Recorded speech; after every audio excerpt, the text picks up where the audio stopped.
Hasta ahora hemos sido capaces de crear programas que realizan diversas tareas, pero todo aquello que hacemos dentro del programa se pierde al cerrar el mismo. Y es muy interesante, llegado a un punto, el ser capaces de poder guardar en el disco duro de manera permanente aquellas cosas que hacemos con el programa. Esto es, ser capaces de guardar y de leer archivos del disco duro.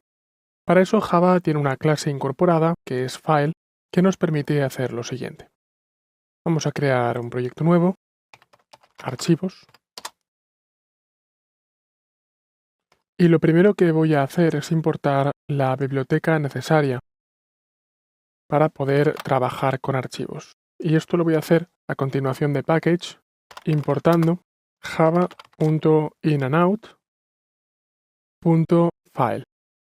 File es la librería que me va a permitir usar instrucciones que me permitirán abrir, guardar, leer, todo aquello que tenga que ver con la gestión de archivos.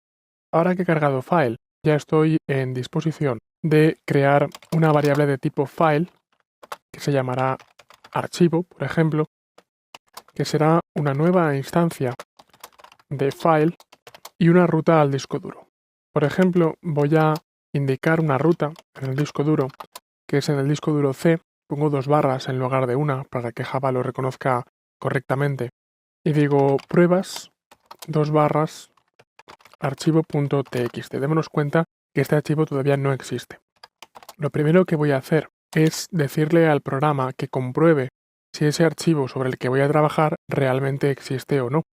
Y esto lo haré con una pequeña estructura de control if, donde diré si el archivo .existe, en ese caso ejecuta un código. Y si no existe, en ese caso ejecuta otro. Esto es system.out.println. El archivo existe y el archivo no existe.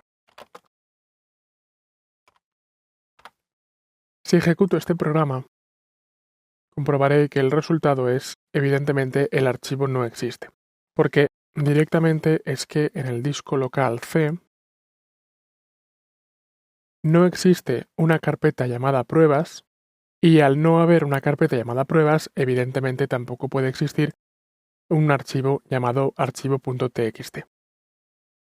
Por eso, lo que voy a hacer es crear una carpeta llamada pruebas. Voy a volver a ejecutar el programa y evidentemente no basta con que cree la carpeta pruebas, sino que tengo también que crear el archivo llamado archivo.txt. Así que nuevo, archivo.txt. Si ahora ejecuto el programa, comprobaré como ahora sí que ya me dice el archivo existe, correspondiente a haber validada como cierta esta expresión. Es comprobar si el archivo que he indicado aquí realmente existe y si es verdadero, estoy lanzando este mensaje, el archivo existe.